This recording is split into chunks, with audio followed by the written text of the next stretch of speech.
8वा वेतन आयोग. उत्सुकता सगळ्यांनाच आहे, कारण तुम्ही आम्ही सगळे मध्यमवर्गीय. पण याच गोष्टीचा फायदा घेऊन जर कुणी काहीही सांगत असेल तर कृपा करून विश्वास ठेवू नका. 5 नोव्हेंबर 2025 या दिवशी हा वेतन आयोग गठीत झाला. म्हणजे एक समिती स्थापित केली सरकारने. मूळ मुद्दा माझा तर असा आहे, जुलै 2025 DA डिक्लेअर होण्याची तारीख 1 जुलै, म्हणजे implementation of DA, second DA of the year. त्याच वेळेस पुढच्या वेतन आयोगासाठी कमिटी स्थापन व्हायला हवी. म्हणजेच कर्मचाऱ्यांच्या हिताचा, जिव्हाळ्याचा प्रश्न, जी काही तुम्ही या आयोगाला 1.5 वर्षाची मुदत देताय, 18 महिने from the date of implementation of that committee, 5 November 2025, त्या दिवसापासून 18 महिन्यात त्यांनी सरकारकडे कंप्लीट रिपोर्ट सादर करायचा आहे. त्यांचा हा अहवाल आल्यानंतर त्याची स्क्रुटिनी होणार. म्हणजे शासन दरबारचे सगळे एक्सपर्ट्स, फायनान्शियल एक्सपर्ट्स, तिजोरीवर पडणारा बोजा आणि प्रॉबॅबल एन्हान्समेंट ऑफ टॅक्सेस, हे सगळी गोष्टी पडताळून बघून आणि मग it will be finalised to declare. मग हा जो काही 1 जुलैला जर हा कमिटी स्थापन केल्या आणि त्यांना तिथून मुदत दिली असती, तर मला असं वाटतं की हे 4 महिनेसुद्धा मध्यमवर्गीयांना खूप महत्त्वाचे. आता ह्या 1.5 वर्षात ही कमिटी काय करते? निरनिराळ्या संघटनांच्या पदाधिकाऱ्यांची मीटिंग घेते. आता काही लोक आरडाओरडा करत आहेत, 8वा आयोग लागू झाला, 3च्या वरती फिटमेंट फॅक्टर डिक्लेअर झाला.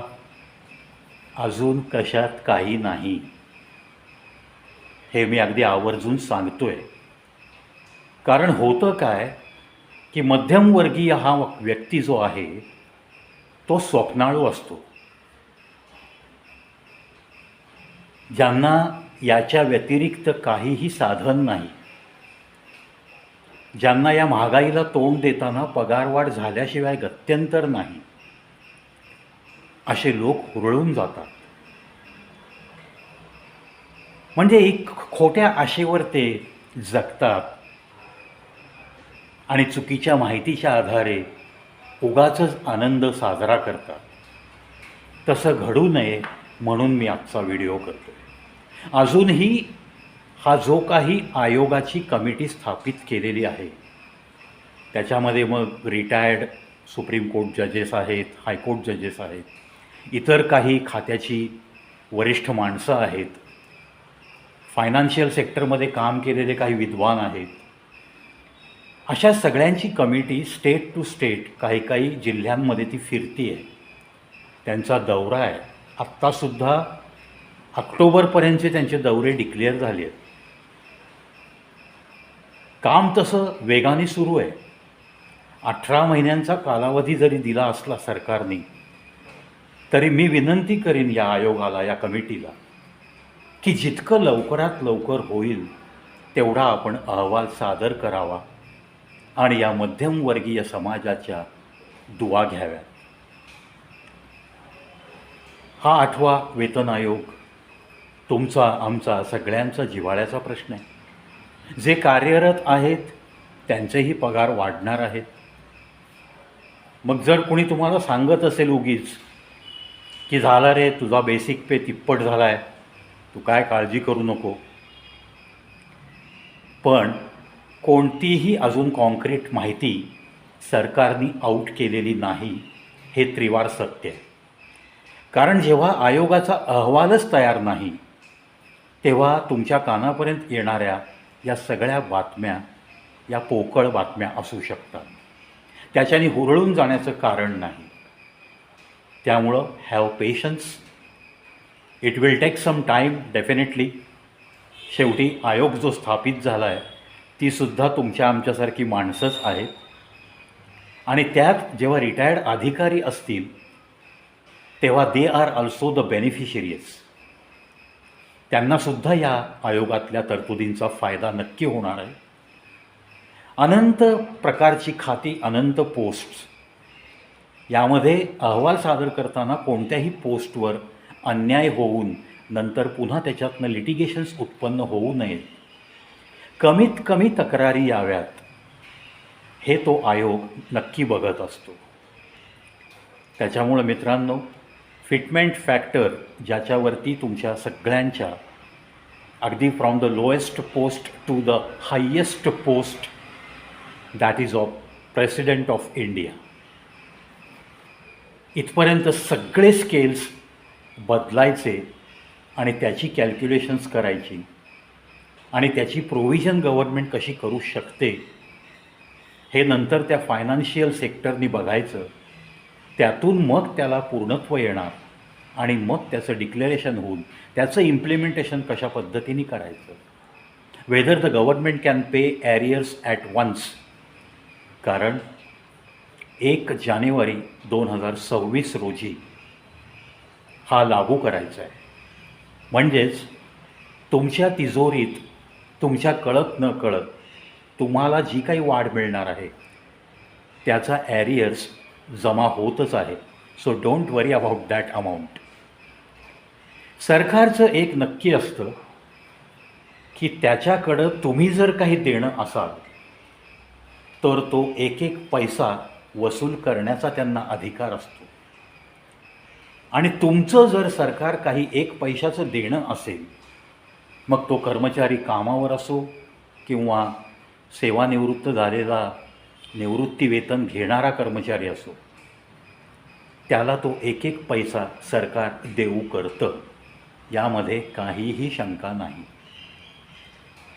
त्यातून आजकालच्या या डिजिटल युगामध्ये एव्हरीथिंग इज ट्रान्सपरंट. त्यामुळं तशी कोणतीही भीती बाळगण्याचं कारण नाही. फक्त तुम्हाला थोडेसे पेशन्स ठेवावे लागतील. आयोग ते काही यंत्रमानव नाही आहेत. आयोगात नेमलेल्या व्यक्ती यासुद्धा तुमच्या आमच्यासारखी माणसं आहेत, याचा मी पुनरुल्लेख करतो आहे. आणि जे काही मिळायचं आहे ते तुम्हाला नक्कीच मिळणार. असंही बोललं जातं ना, मुद्दई लाख बुरा चाहे तो क्या होता है, वही होता है जो मंजूर खुदा होता है. या वाक्यावर पण विश्वास ठेवा. जे तुमचं आहे या जगामध्ये ते तुम्हाला मिळाल्याशिवाय राहत नाही. भले त्याच्यामध्ये कितीही आडकाठी कोणीही कितीही वेळा आणू द्या. या गोष्टीवर सुद्धा नक्की विश्वास ठेवायचा.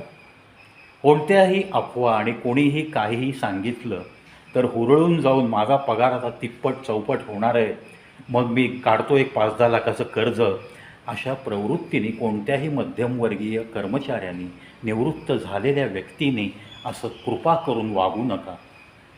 विनाकारण कोणतीही ठोस माहिती सरकार दरबारातून बाहेर आल्याशिवाय टी व्हीवरच्या बातम्यांमध्ये, ॲथोराइज्ड चॅनलवरती, त्यानंतर खूप चांगल्या वर्तमानपत्रांमध्ये हेडलाईन्सच येणार, या गोष्टी फ्रंट पेजवर बातम्या येणार. अशा झळकल्यानंतर पर्टिक्युलरली तुमच्या स्टेटमध्ये GR निघाल्यानंतर किंवा सेंट्रल मिनिस्ट्रीचा GR निघाल्यानंतर मग तुम्ही जे काही आडाखे बांधायचेत, ज्या काही चर्चा करायच्यात, जे काही तुम्हाला हुरळून जायचं आहे ते तुम्ही त्यानंतर करू शकता. सहज जाता जाता समाजामध्ये 8व्या आयोगाबद्दलची जी काही उत्सुकता, जी काही माझ्या कानावर विनाकारण नको ती चर्चा आली, त्याच्यातून मला असं वाटून गेलं की अरे या गोष्टी थोड्या क्लॅरिफाय केल्या पाहिजेत. तुमच्या मनापर्यंत या प्रवीणी पोहोचलं पाहिजे असं वाटलं आणि म्हणूनच हा एक छोटासा व्हिडिओ. धन्यवाद मित्रांनो. Wish you all the best for your future life.